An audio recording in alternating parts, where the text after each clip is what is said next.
As the steam age pressed on, demand for more powerful locomotives grew. Naturally, the way to make a steam engine more powerful is to make it bigger, but there's only so big you can make a locomotive before it's unable to negotiate turns without destroying the rails. This required engineers to find ways of making locomotives more flexible, and in this video, we're going to take a look at one of the ways they did it.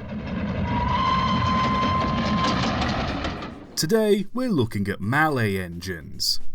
Of all the articulated engines, the Mallets might be some of the most straightforward in terms of design. Rather than the boiler resting on two articulated bogies like with most other articulated layouts, only the front set of wheels is articulated while the rear set is fixed to the frames. The front bogie is connected to the rear driving unit by a pivot, and a sliding bearing helps take the weight of the front half of the boiler. This arrangement allows the front bogie to articulate freely so the locomotive can negotiate tighter bends compared to fixed-frame locomotives of a similar size.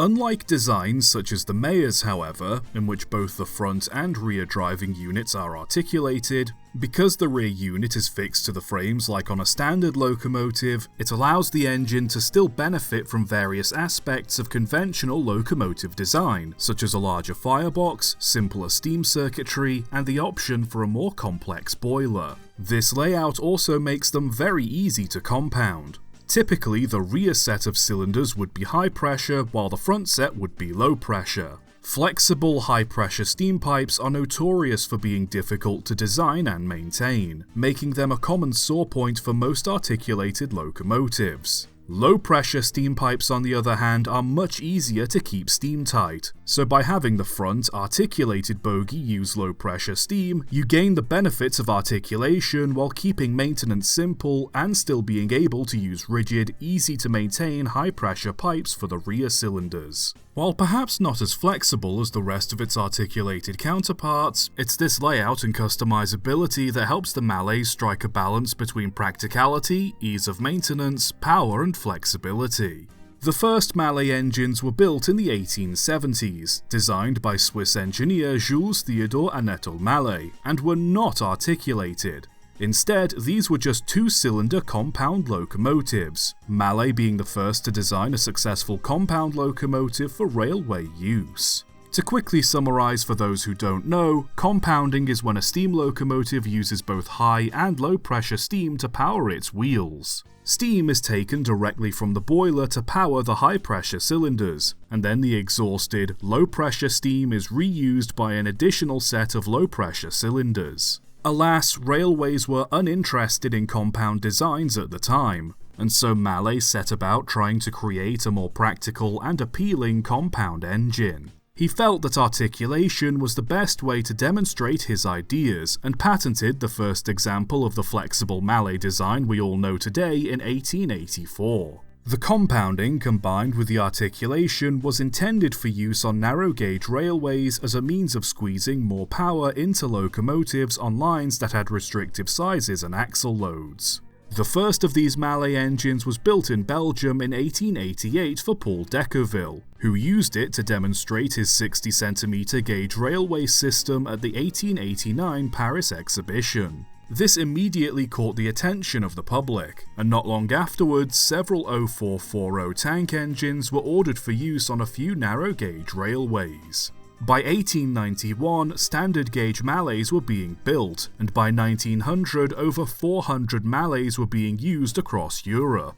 Initially, they were used as banking engines, but as time went on and the designs became more refined, they would find themselves pulling heavy goods trains and even faster express services, usually on more steep and winding routes. Part of what made them so appealing was not only their power, flexibility, and relatively light axle load, but the fact that their compounding helped reduce wheel slip.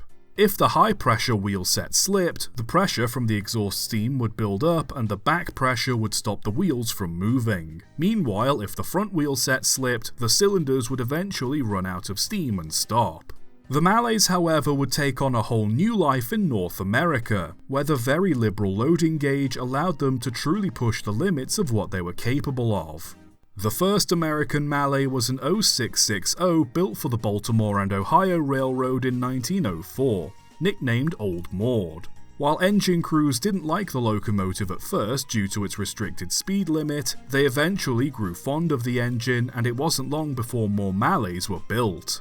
Designs got bigger and bigger, going from 0660s to 0880s, 2664s, and even to 1010-2s, with a few variations appearing across the country, such as the flexible boiler Mallets built for the Atchison, Topeka, and Santa Fe Railway.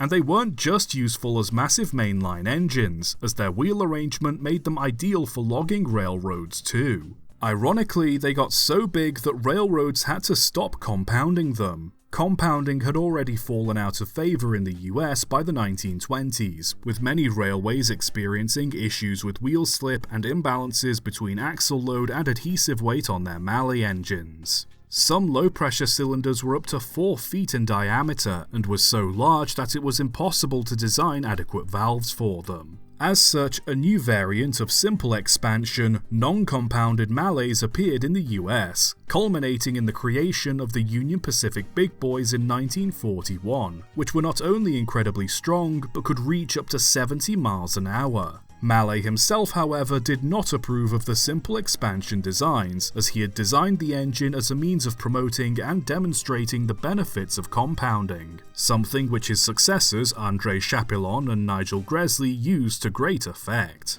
The Mallets weren't by any means perfect. They were naturally more complex to maintain compared to standard, non-articulated locomotives, and the bigger American engines especially suffered from overhang when going around tighter bends. This overhang not only threw off the locomotive's centre of gravity, but also posed the risk of causing the front of the boiler to collide with line-side obstructions such as posts, buildings, and tunnel walls. Driving and firing them too was quite challenging, but it can't be denied that the results spoke for themselves.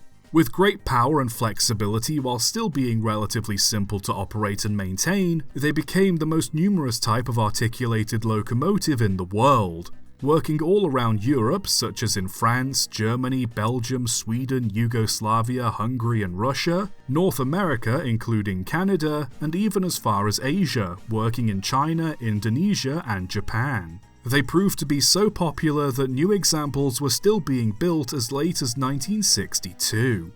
Despite initially being designed as more of a demonstration or proof of concept for compounding, the Mallets became one of the most well-known articulated locomotives in the world. Had railways accepted Mallet's initial presentation of compounding, it's likely these engines wouldn't have come to fruition.